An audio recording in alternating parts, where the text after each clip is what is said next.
Welcome to another episode of Starfleet Boy, in which we have a casual and informal discussion about Star Trek The Next Generation. And today we are having that casual, informal discussion about the final episode of Season 1 of Star Trek The Next Generation, The Neutral Zone.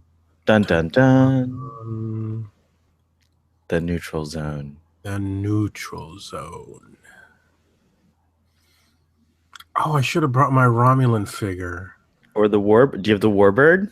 I don't have the Warbird. Oh, By my the goodness. way, I blame you for this Star Trek frenzy on eBay that I'm going through right now.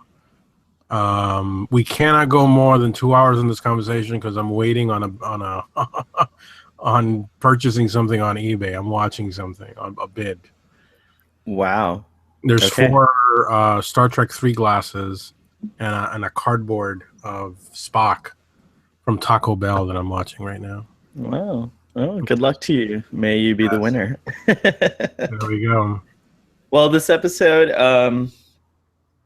of Star Trek The Next Generation, The Neutral Zone, was very interesting. It takes place, there's a situation occurring that where star bases along the neutral zone are being destroyed.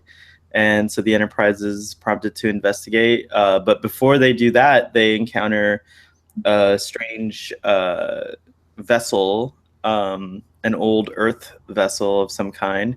And Data takes it upon himself to beam the survivors or the people that were on the vessel in a cryogenic frozen state aboard the ship. So echoes of Space Seed here, but not Oh, come on. Okay. quite. Not quite. It takes a different direction. Not quite.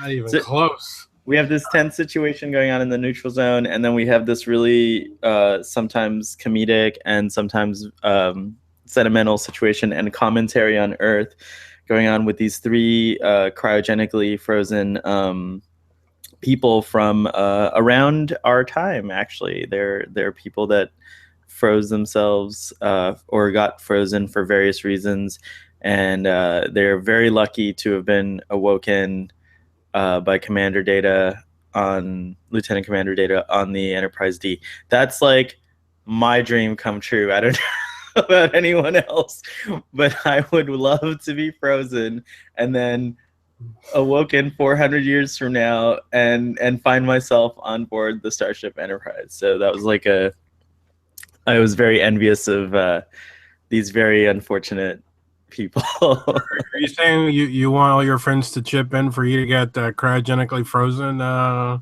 years from now? Yeah, Right on the verge of your death? Yes. Let's start an Indiegogo or a Kickstarter. Let's freeze Sohelm. Freeze Sohail. Freeze Starfleet Boy. But anyways, the crew investigate the situation in the neutral zone. Captain Picard has such a great, calm, cool head about him. And what do they discover? An encounter with Romulans. And the Romulans admit, with the help of one of our anachronistic friends, that they don't know why, that they have similar losses on their side of the neutral zone, and that they've been away for many years, but now they're back. The Romulans are back. We are back. Was that actor was the actor that played Gul Dukat, right? Yes. Same actor, yeah. Yeah. Very cool. It was one of those 2 Romulans. So a very simple story, and I think that watching the episode, even though I liked it just fine, I could see the argument that maybe Conspiracy should have been the last episode of the season, because other than the Romulan thing, it's like not, a particularly compelling season finale. But I will say that that I did like it, actually. I thought that the tension about what was going on in the neutral zone was very good. They did a good job at conveying that.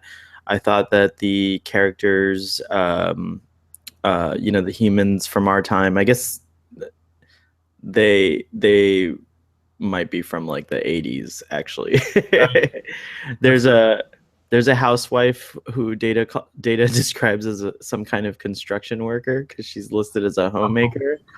So he's like, she must be some kind of construction worker. There's a financier who's a bit of a tycoon type, and then there's a what I can only imagine was a country music star. Is that Uh, Jerry Reed? was it? Jerry Reed from the old Smokey and the Bandit movies? I don't know. I don't Burt know. Reynolds and Dom DeLuise are going to show up. We should. That would have been something else. That would have been a great episode. Burt Reynolds and Dom DeLuise? Come on. Why did Star Trek The Next Generation never get Dom DeLuise and Burt Reynolds on is baffling to me because that would have been an amazing. Awesomeness. Oh my goodness. Burt Reynolds hitting on Crusher. It would have been great, man. So oh my goodness. So yeah, Mark Alamo is the name of the actor who plays Commander T-Bach, who later goes on to have a football career, right? T-Bach? No, I'm just kidding. Sorry. And so the actor who played Sonny Clemens, LQ's Sonny Clemens, was Leon Rippey. Gracie Harrison played Claire Raymond, the housewife, the homemaker, and then Ralph played Trump. Ralph Offenhouse. Trump wishes he was as cool as Ralph Offenhouse is. Trump wishes he looked as good. Now I sound like Trump. I have to stop.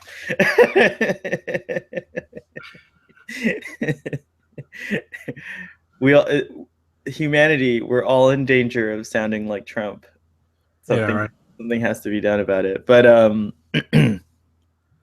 anyways, I thought that the homemaker story was the saddest story because her husband, out of love, froze her, hoping that maybe they would find a cure for her condition within his lifetime. But obviously that didn't happen, and she thought, it was actually, her story was really touching because she even went into exploring where her family is today, and just kind of, there was a lot more, I thought, realistic sadness to her situation than the other people. The financier was crushed that his accounts no longer exist, and that his law firm no longer exists, and he's very surprised about these things, and he's handling it in a rather kind of crazy way.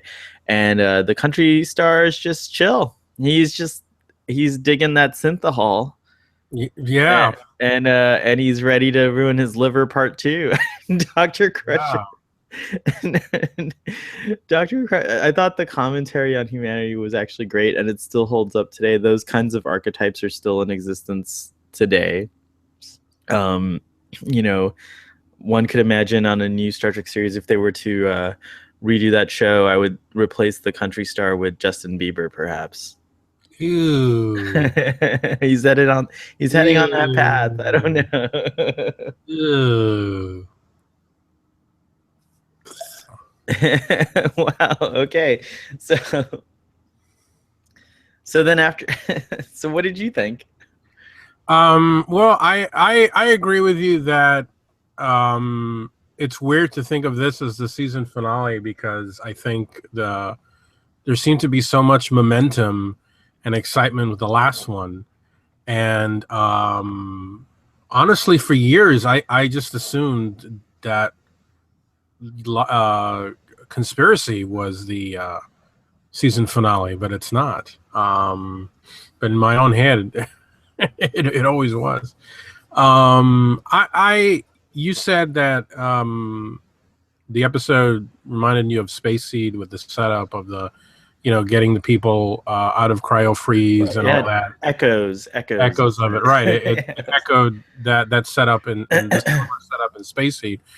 But actually, the episode that I was reminded of is the Romulan episode. in the original series, Balance of Terror, or at least that's what it could have been. That's what I wish it would have been. I would have liked to have seen more intrigue, more time in the episode devoted to the crew sort of psychologically preparing for this possible meeting with the Romulans. And I remember that in the original series, there was a lot invested in that, and then it finally happened, and there was distrust. There was a crew member on the original ship who distrusted Spock because he's like, "Oh my God, look, they look just like him," and all that, and it would have been cool if Worf had gone a little crazy in this episode and been like, he did object a little bit. He did have that moment, but more of that, because I mean, obviously, the Klingons and the Romulans have a long-standing feud. Yeah, I mean, Worf says something like, "Captain, how can you, not not go to red alert? Romulans think of us as a waste of, Klingons and humans as a waste of skin," and it's like interesting. But then earlier in the episode, Counselor Troy gives that interesting debriefing to Captain Picard, where she says that Romulans actually have a fascination with humans. A strange kind of like a cat fascinated with a mouse type of fascination. I think go ahead. I think the buildup was interesting because up until now the Klingons have been like kind of the main go-to bad guy. We don't even really see Romulans in the original series films until Romulan Ambassador Nonklus in Star Trek VI, and they're certainly not a threat to the Federation. They have disappeared, and so I thought that was kind of an interesting thing. And I don't think we ever really learned what war was it. The Cardassian Romulan War? What was it that was keeping them away for like 53 years or something like that?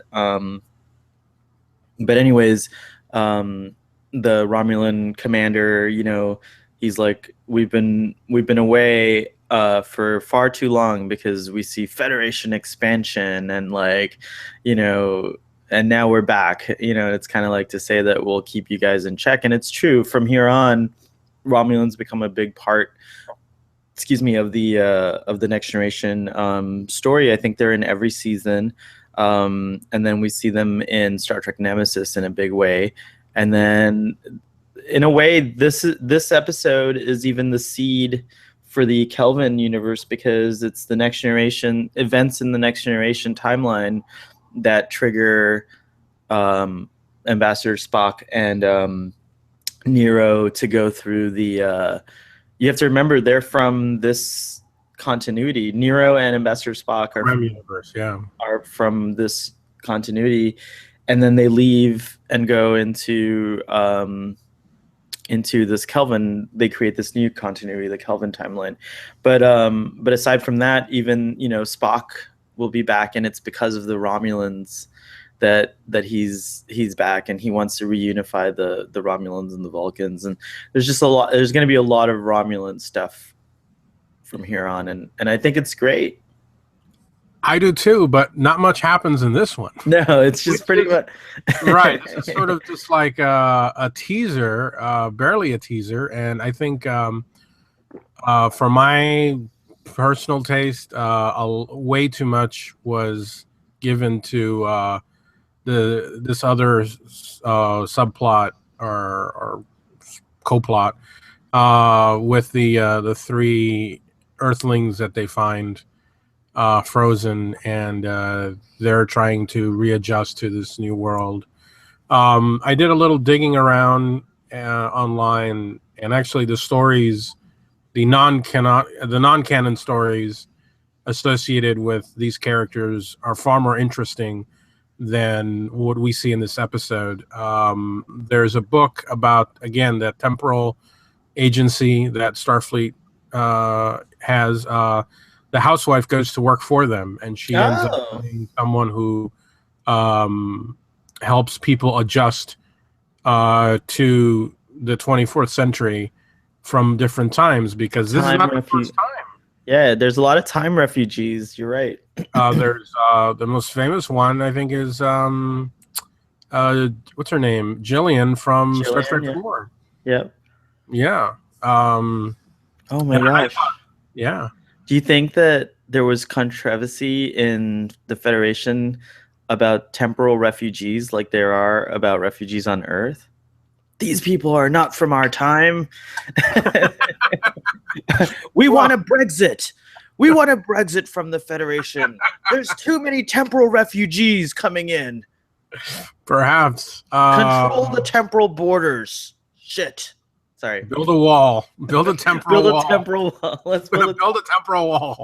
Let's build a time wall. Time wall. That's what what's his name? Morbius was gonna do. Build a time wall. Well, what is it? What is it?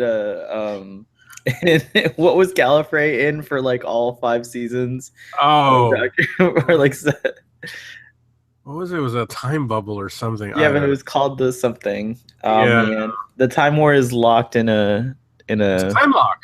A time lock. Thank you. Time lock.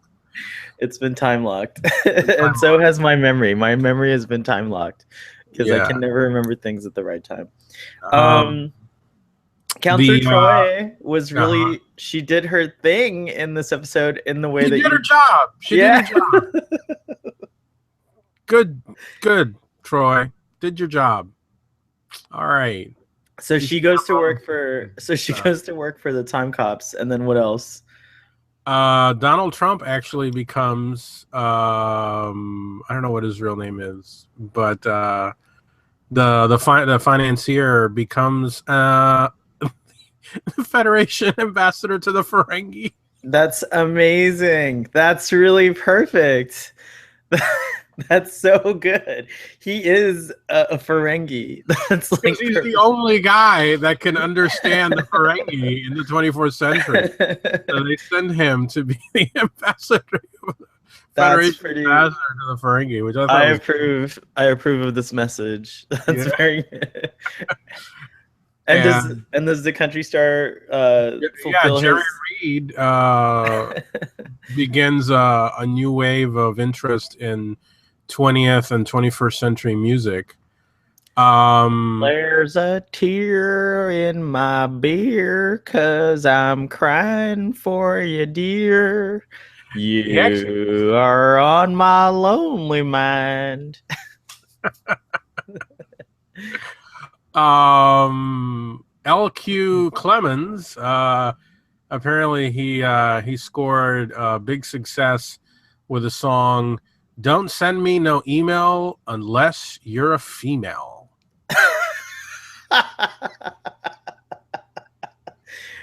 OMG. Yeah, that was his big hit.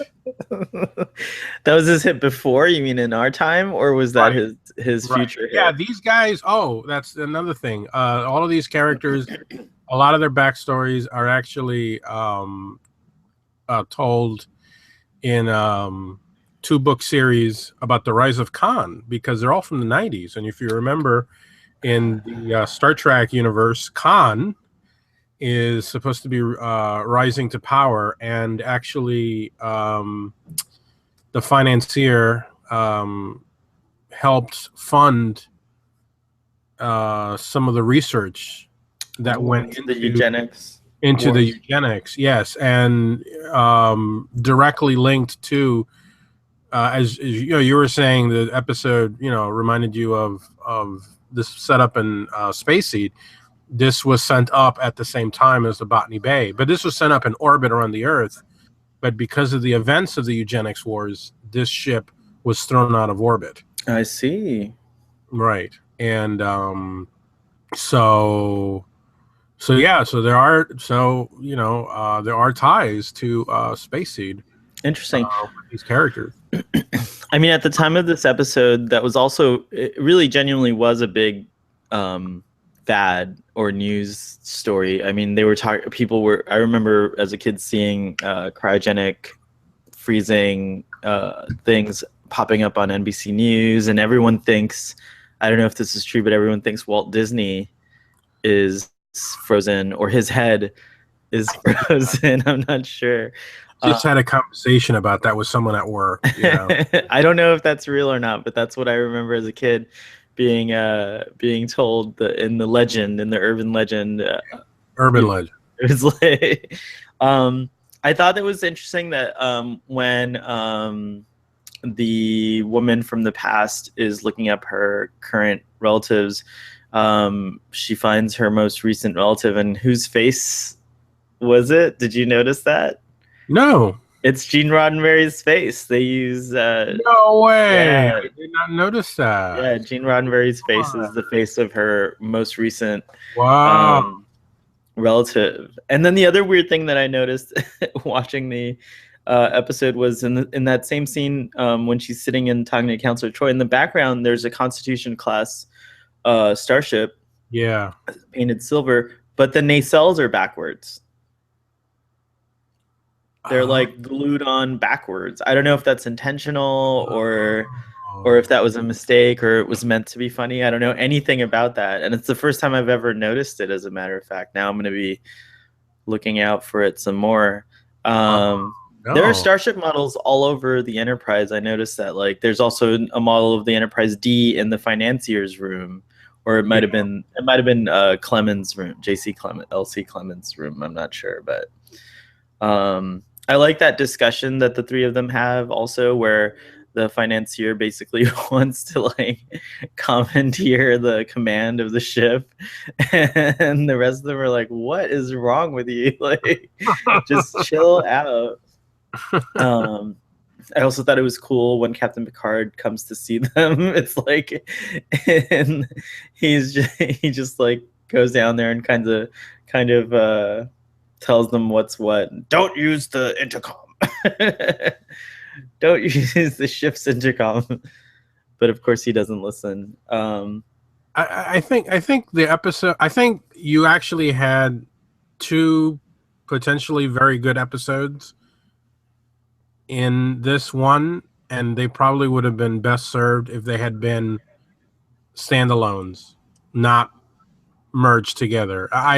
There is a lot of comedy to be mined in the premise of the three people from the 90s waking up on the Enterprise.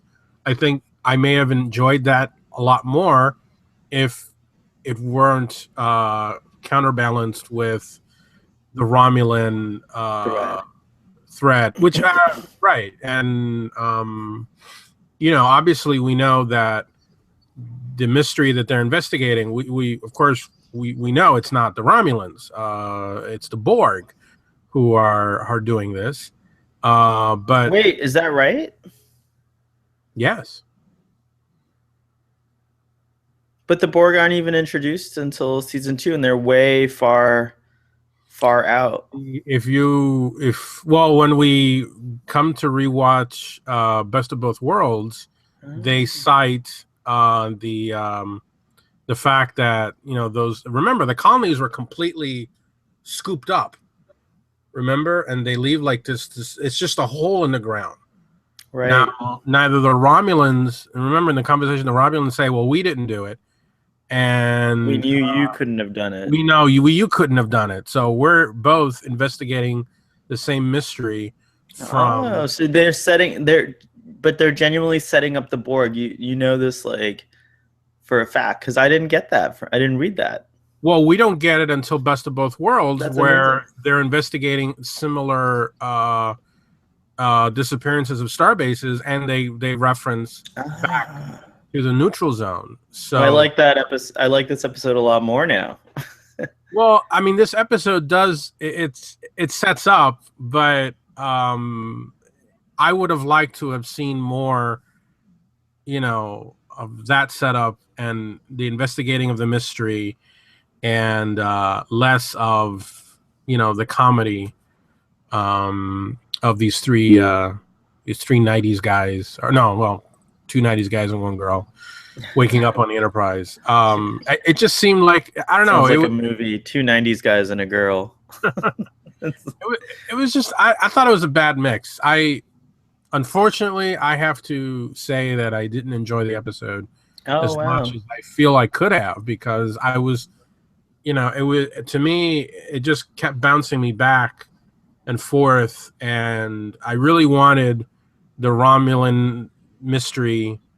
I didn't really want the comedy, and it just didn't give it didn't give enough of either one in any case. So So you thought it was a bunch of hooey. I thought it was a bunch of hooey. um, I guess I definitely like this episode a lot more than you did. I also like the kind of overall message that's given to these three, especially through the story of the financier. Where he's informed that basically he's like, why, if there's no money and no power or any of this, then what do humans do? Like, what do they strive for? And Picard says, we try to improve ourselves, we try to enrich our experience. It's very simple. um and then I thought it was very good. It's not the ideal season closer. It's not exciting, but like I thought the message it's in the episode was a strong message. And at the end, they're talking about Riker's talking about how it might be fun to take the three of them back to Earth just to get to know them even more. And Captain Picard's like, yes, it would be fun, but that's not our mission. Our mission is to go forward. And I love that little end cap. And he says something like, our mission is to go forward. There's still so much to do and so much to learn, or something, to that effect. And I'm a sucker for those kinds of those kinds of moments. And I thought that really hit a nice chord. And I don't know if I don't know the intrigue of the time, if Next Gen had already been greenlit for season 2, or if they thought they were going to end it here or what, but I just thought it was a nice little statement to go out on either way, like ending the first season with this, like, just uh extraordinary extraordinary kind of situation. It's just like another, I think what it is that, like, on Next Generation you do get the sense of they do try to convey that, like, anything can really happen in the future. You can encounter time refugees and have a situation in the neutral zone all at the same time, and these people, these professional Starfleet officers, are equipped to handle all the things. And I think Starfleet, the idea of Starfleet, and like the idea of what Star Trek conveys, and like how to compose yourself, and like all these things, I think they're great lessons that we don't necessarily learn unless we experience life in a situation like Starfleet, which we don't get to. There is no such thing as Starfleet, so it's like a Not great yet. way to not yet. It's a great way to imagine what that would be like. Yeah, I guess that's all about all I have to say about that. Well, what you mentioned there about the message, and especially Picard's talk to that financier about, what is humanity like now in the 24th century, and that's a message that I think previous episodes this season also echoed, didn't it? Yeah, I think it's throughout. Especially with the encounters with the Q, for example, Picard, again, that side of him comes out where he defends humanity, and he defends that, like, oftentimes in their encounters, people will say that humans are very primitive. And even still, they'll encounter like a more advanced civilization, and they'll call us primitive. Or, again, there's times where even, in Star Trek: The Next Generation in season 1, where we encounter more primitive seeming civilizations. And so there is this message of like, what is it that life forms of our intelligence, of our level of intelligence, should strive for, and what can happen if you do strive for those things. And humanity seems pretty set up for success. I mean, humanity seems pretty at peace, and so do the other members of the United Federation of Planets. So I don't know. Yeah, I feel like the speech that the little speech Picard gives is one that he's given previously in the season, and it seems to be a reoccurring theme. Maybe we can talk more about that in our season finale analysis, which we're going to jump into next. I do want to mention that the Romulans that we see in the episode also have a bit of a life beyond the episode. They actually show up in a couple of comics and a couple of novels. The ones played by the guy who would eventually go on to play Gul Dukat, and I think the other guy also is in previous Star Trek or in subsequent Star Trek episodes.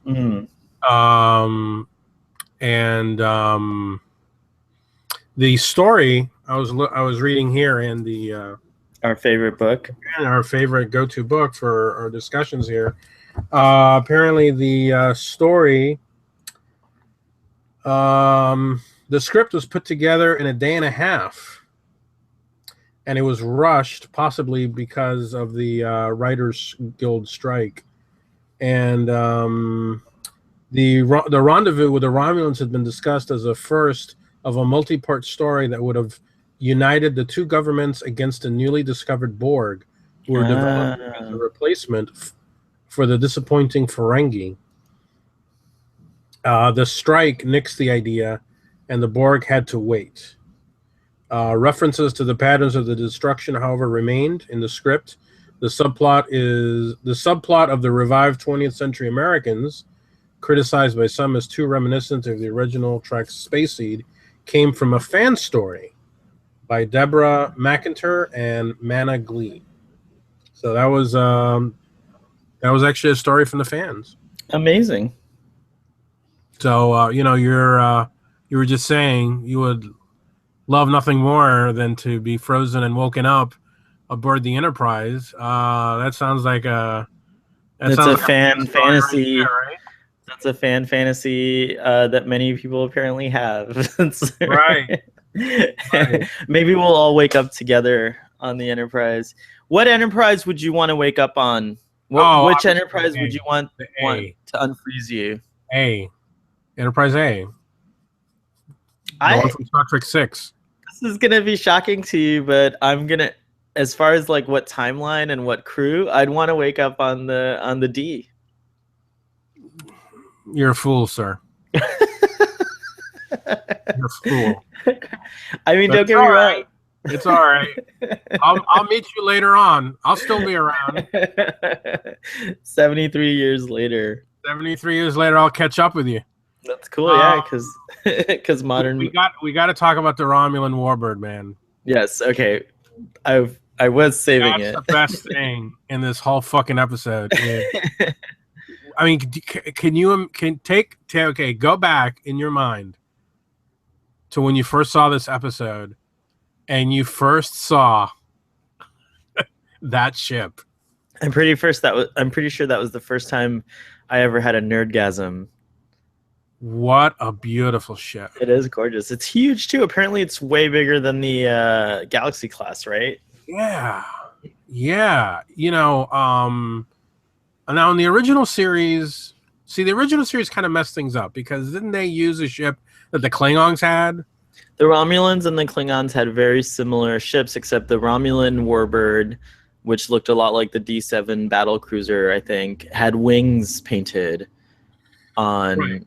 Whereas the Klingon ships did not have wings painted on. So it was a little different. But then there was a Romulan ship in the original series in that same episode with Mark Leonard. That ship looked different. There's no Klingon ship that looked like that. That was a very distinct looking Romulan vessel. And they echo that in, I think they brought it back a little bit in Nemesis. They kind of brought a ship that echoed that design a little bit. Mm-hmm. But the Romulan ship, I mean, let's compare with like the Ferengi ship for the Marauder. I mean, you know, when the Ferengi were introduced in this series, you know, we have a new race, we have new types of ships, and I mean, the Ferengi ships are cool, the Marauder, Mhm. but the Romulan Warbird here, No, it's really amazing. stepped up to the plate with Yeah, this it's one, green. and just the curves. Yeah. I mean, it's a mean looking ship, and what I like is that it is a completely alien to what we are used to seeing on the Federation side, because you know, or actually, should I say the Starfleet side? Right. Because you know, really, the Starfleet ships are Earth, are human engineered. There's not a lot of alien tech involved there, but the Um, Romulan ones, on the contrary, Starfleet ships are designed possibly by a human lens, but the uh, technology is an amalgamation of Andorian and Vulcan, and that's what I meant to yeah, say. Is from an engineering point of view, none of the Starfleet ships, which actually is kind of interesting, it's worthy of debate of why that is, but there's just definitely an aesthetic in the Starfleet style, right? The style that is doesn't a change yeah, much. right. And I would Uh, say that that's highly influenced by the original, like Zefram Cochrane and like whoever created the NX class. Like you see the progression of how it became like this saucer section with a secondary hull and and the nacelles off on pylons. right, but this Romulan ship is just something completely different, and it's glorious. It's It beautiful. is. It is. It's a beautiful ship. It's true. I loved it so much. I bought the model I and built it. remember. I don't have it anymore. Maybe it's in storage or something. But this was one of the first next generation models. I also bought the model for the Enterprise D, and I used to, as a kid, as you can probably imagine, I Oh used to yeah, stage little battles between I between still the do. two. That's good. Got my ships Excellent. right here. I can still, you know. Oh, let me see. What is that? Hold on. Oh no, this is the original. Which it's worth mentioning hold on, show it again. There we go. This is the original right here. Who makes that version? This is Galoob. That's a beautiful, It very is clean model. very, very clean. I love this model. This is excellent. I actually have been looking at. I think I mentioned earlier. Thanks to you, I am now spending money online on eBay, looking at Star Trek shit I again. like that you. I'm happy to take the blame, but Yeah, I like that you don't take responsibility for this. no, because I wasn't looking at any of this before we started doing this damn show. Now I'm looking at the ships. One of the big regrets I have is a lot. You know, a lot. The Star Trek toys never sold that well.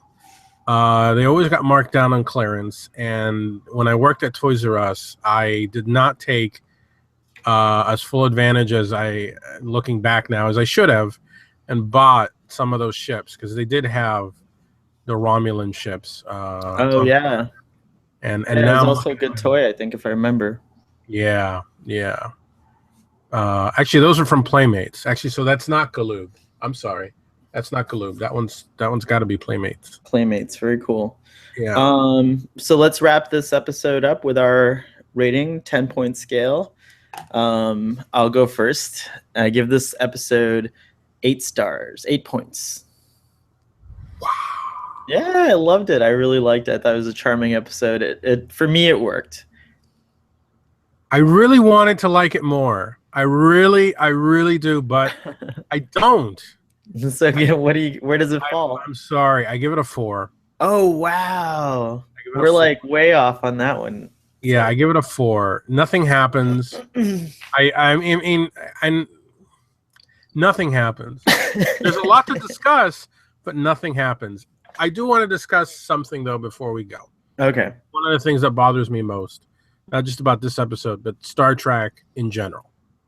All of the Star Trek. All of Star Trek. Wow. Okay. What happened to our entertainment culture? There's no movies. Because Jerry Reed is like, oh, where's the TV? I don't believe that we are ever going to lose some form of television/movie entertainment. I just don't. I don't buy it, and there doesn't seem to be any of that in Star Trek ever. That's a really good point. Not even Enterprise. Does Enterprise have TV? No. Doesn't Lieutenant Paris like some kind of comic book character in Voyager? I cannot comment. Oh yeah. I have more knowledge of Voyager than you do. You do. I don't even know how I have all the Voyager knowledge.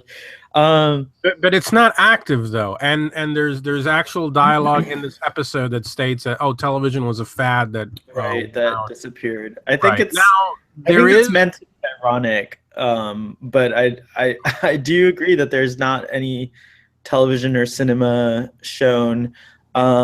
Maybe Holosuites make up for that. I don't know. Yeah, but I mean, let me just say this. It seems like on Next Generation, at least, not DS9, but on Next Generation, at least, whenever we get forms of entertainment, they seem to echo a very classical style. Like we'll have classical concerts.